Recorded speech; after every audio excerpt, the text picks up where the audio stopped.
You've seen the ads, right? For those absolutely stunning master plan communities that promise this perfect, idyllic lifestyle.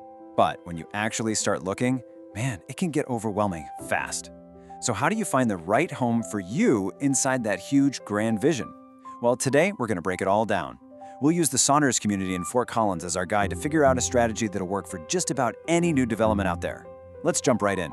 You know, every great master plan community, it really starts with a dream, a powerful idea. And the developers here, they paint this very compelling picture, a life that's all about connection, wellness, and nature. It's really about more than just buying a house. It's about buying into a complete lifestyle. And they don't just talk the talk, they back up that dream with some really tangible features. I mean, we're talking about a community built around a huge central lake with miles of trails and open space, and it's all just a few miles from the energy of downtown Fort Collins. It's designed to feel like a retreat, right? A place that's less about a crowded suburban grid and more about having its own unique vibe. Okay, so it all sounds fantastic. It really does. But this is where we need to stop and dig a little deeper. With all these different builders, different phases of construction, and a huge area, is it really one single unified community? And there it is, that's the light bulb moment. This is the crucial piece of advice. The key to successfully navigating a community like this is to stop seeing it as one giant neighborhood. Instead, you need to start seeing it as a collection of smaller, distinct micro-communities. And each one has its own rules, its own timelines, and its own opportunities. So let's start with the first and honestly the most important variable, the builders themselves. Their individual strategies create totally different buying experiences for you, and understanding this from the get-go is absolutely essential. You have to remember, a brand new community like this isn't static. It has a life cycle. Sonders has already passed its earliest phase where, everything was wide open. Now, as it matures, the builder's strategies are shifting. They're moving from a build whatever you want approach to a much more focused, here's what we have available model. So this basically breaks down into two main paths you'll run into. On one side, you've got builders who are getting close to finishing up, like Thrive Home Builders. They're focused on spec or move-in ready homes. The great part? The timeline is fast. The downside? Customization is pretty minimal. On the other side, you have the dirt start option. Here you get way more control over your lot and finishes, but it comes with a much, much longer timeline. And frankly, this option is becoming a lot harder to find now. All right, now for the second major variable, money.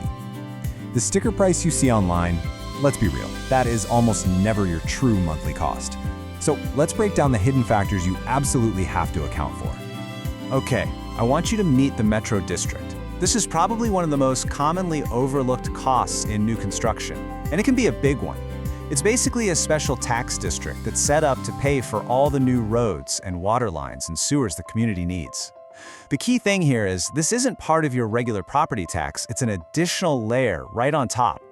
And I really can't stress this enough. This is not a minor detail. The Metro District tax can seriously increase your total monthly housing payment.